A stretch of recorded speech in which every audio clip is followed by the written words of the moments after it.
कितने लोग हैं? 3 लोग हैं।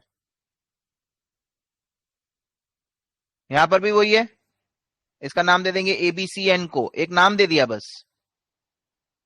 यहां पे भी सेपरेट एंटिटी नहीं है। अब मान लो यहां पे 2 लाख का प्रॉफिट हुआ है, तो ABC। सबसे पहले इंटरेस्ट ऑन कैपिटल 40 40। फिर सपोज कर लो रेम्यूनरेशन 30 30।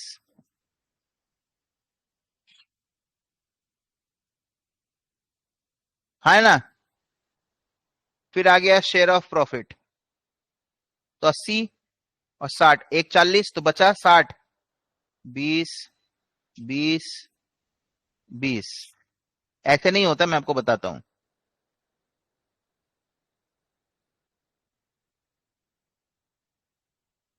देने के बाद बचा कितना? 60। 2 लाख में से एक 40 चला गया, है ना? अब इस 60 में इनकम टैक्स पेमेंट होगा, पार्टनरशिप देगा। अगर फर्म देता है टैक्स, फर्म टैक्स दे रहा है ना, सपोज करो फर्म ने 15,000 का टैक्स दे दिया, बचा 45। 15 15 15।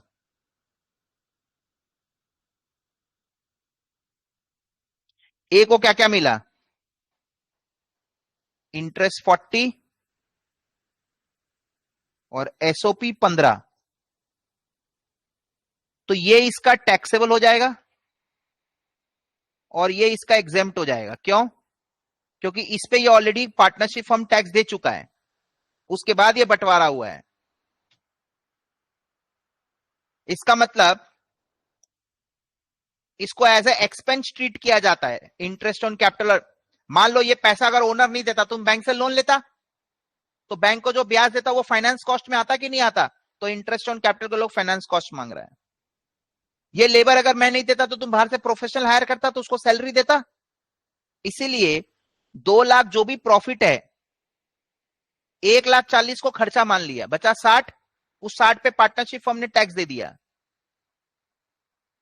बचा 45, उसका फिर बंटवारा हो गया। तो 15 जो बंटवारा हुआ ये टैक्स देने के बाद बंटवारा हुआ है, तो इस पे और टैक्स नहीं लगेगा। लेकिन इंटरेस्ट मेरा पर्सनल इनकम में आएगा।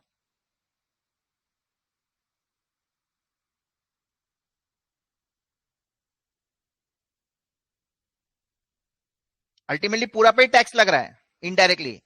कुछ पे ये लोग दे रहा है, कुछ वहां खर्चा दिखा के यहां इनकम दिखा रहा है, कुछ इनकम होके पास ऑन हो रहा है।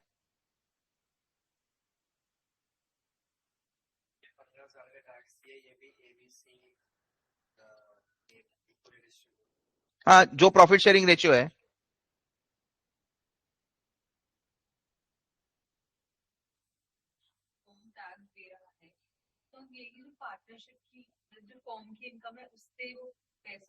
हाँ, फर्म के इनकम से ही तो जा रहा है ना ये पैसा। ये टैक्स का पैसा फर्म के, अरे ये है तो मेरा ही ना। तुम टैक्स दो चाहे मैं दू, बात तो एक ही है। अब यहाँ पे क्या हुआ, तुमने बिजनेस को टैक्स नहीं किया, बोला कि सेपरेट लीगल एंटिटीज मिसिंग, इसको तुमने मेरे हाथों में टैक्स कर दिया। यहाँ पे नो सेपरेट एंटिटी है ना। हाँ, ये जो इनकम है इसका पर्सनल इनकम में ऐड हो गया। यहां पर भी वही हुआ, इंटरेस्ट और रेम्यूनरेशन यहां एक्सपेंस दिखाया गया है, तो ये मेरा पर्सनल इनकम में आ गया। और जो बचा हुआ प्रॉफिट है ये शेयर ऑफ प्रॉफिट हो गया, इस पे मैंने टैक्स दे दिया फर्म ने, तो मैं नहीं दूंगा। अगर ये यहां पे टैक्स नहीं लगेगा तो ये 20-20 बंटवारा होगा, तो ये 20 भी मेरे हाथ में फिर टैक्सेबल हो जाएगा।